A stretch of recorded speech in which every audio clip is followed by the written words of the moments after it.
All right. Good morning, one and all, and welcome to Professional Insights, brought to you by the National Referral Network and hosted by Mike and Mike in the Morning. That name's taken, though. So it is taken. We do got to come up with another name. I think I've done we'll that work on that.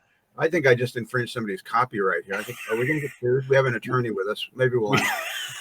not my domain, Joe. Anyhow, before we introduce our guest, we do these live streams every Tuesday morning for the purpose of dispensing information that we know will be useful to those watching, professionals, individuals, and other persuasions. We have Marco Brown with us. Marco is an attorney out in Utah, and he specializes in family law and divorce. So hello, Marco. You told us that you normally dress for these occasions, but you got a foot of snow in your driveway overnight, something like that? 18 inches, I think. I'm from Alaska, so this is called Tuesday, but here in Utah, this is a big deal, man. It is a big deal. There's a lot of snow out there. Yeah, but I don't think people in Utah travel by dog sled. They do not. Not that I've seen at least. So today they might. There's a lot of snow. Yeah. So Marco, you're excused from the dress code today, given your circumstances. But we appreciate it. So Marco, and you specialize in divorce. I'll start. Mike, you jump in, and we'll just kind of talk about this. This is a tough subject, obviously. We work in finance. We see it from time to time where couples do divorce. They just get to a point where there just isn't any other option, and we have the unfortunate task of advising them regarding how property will be divided up and that kind of thing. Let me begin at the beginning. If someone is in a situation where there is, and I want to emphasize this, there is no other option other than to dissolve the marriage, what are the initial steps? What should they be thinking about? Who should they be talking to? How should they approach this so it's minimally destructive? Yeah, it's a really good question. There are a couple of different options here. One is, I'm going to give you three. So one is you just agree on everything yourself and you have a conversation about everything, about the kids, about the money, about alimony, about child support, all that stuff.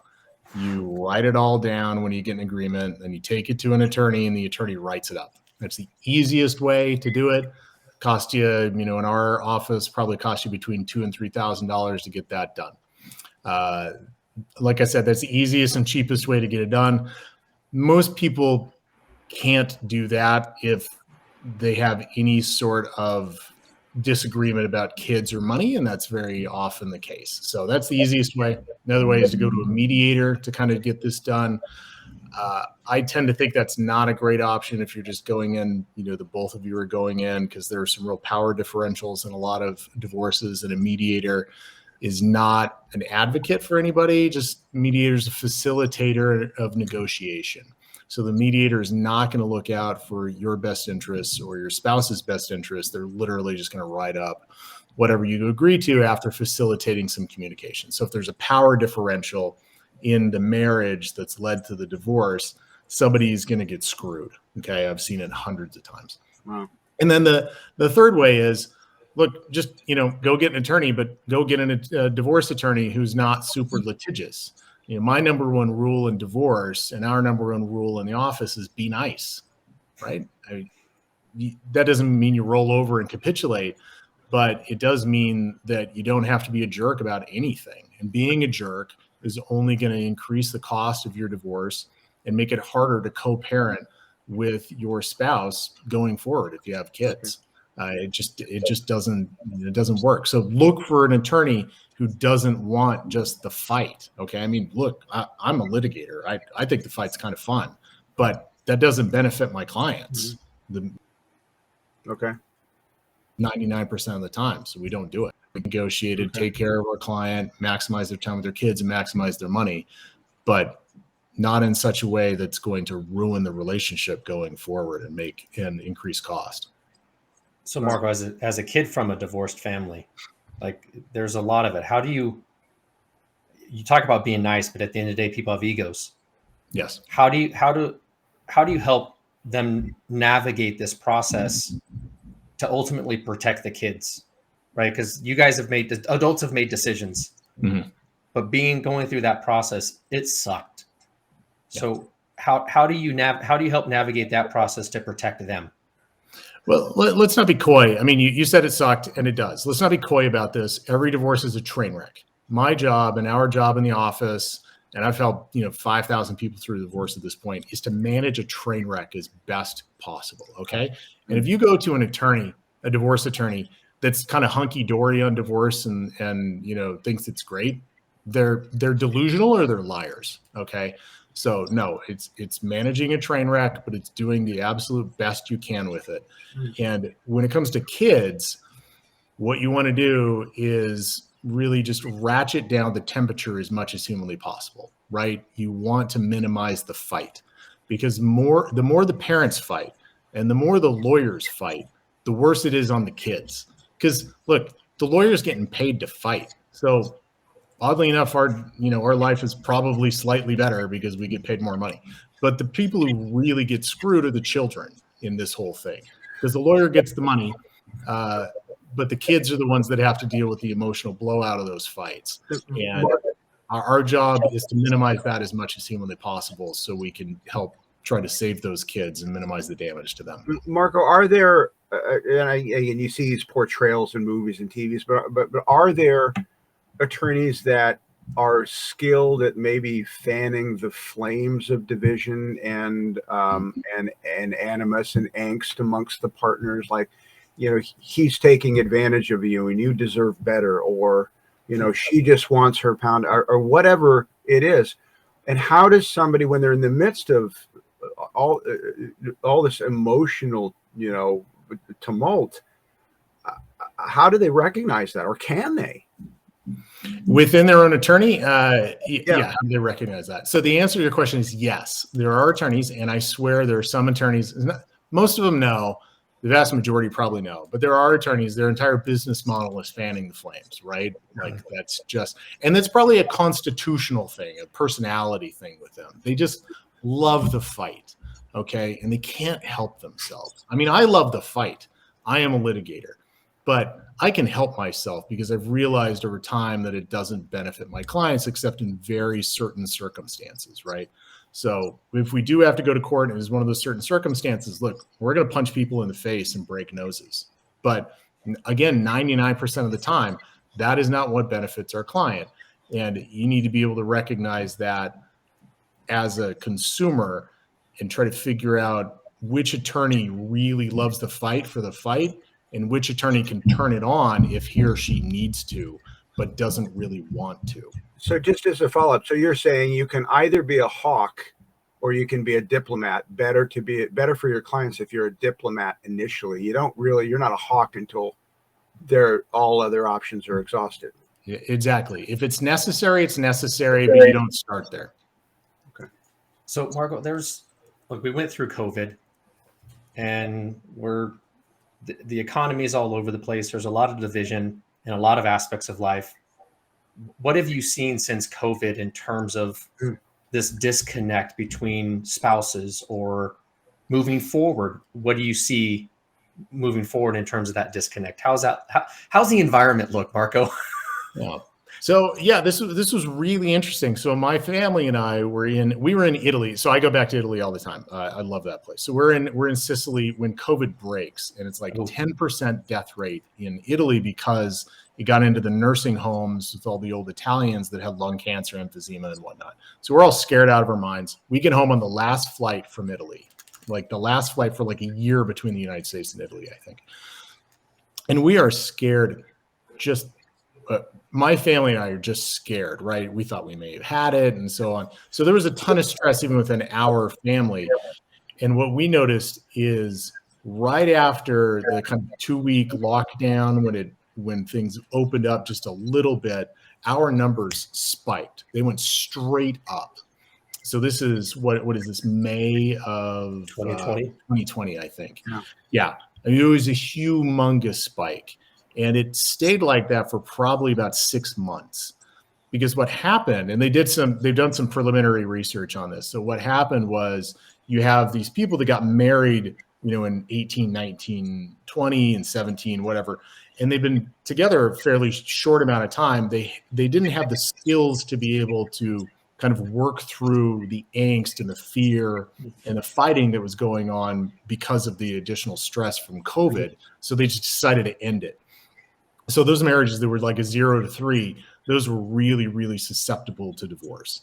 And we did a ton of those. I mean, we did a lot, people that were married 20 years, but, you know, especially that 0 to 3, that was really bad. So that happens for about 6 months, and then it levels off to a fairly normal level. Okay. And for us, we were well positioned in the marketplace. So we just took market share. So our numbers have always been elevated since COVID, but it's returned to a baseline at this point.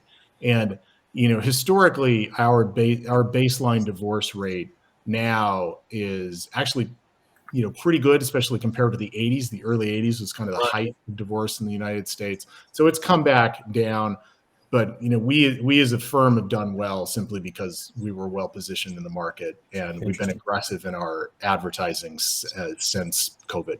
That sounds odd, doesn't it? I'm aggressive in advertising divorce. Yeah. I mean, look, it is what we do. And I don't apologize for it, because look, if it's not us helping people and trying to minimize the damage to them and their kids, then they're going to other people who are not going to do that. So, you know. Mark, I'm going to ask you 2 questions in one here. Number one, if this is something that must be, what questions should somebody be asking initially of someone like you or anyone else?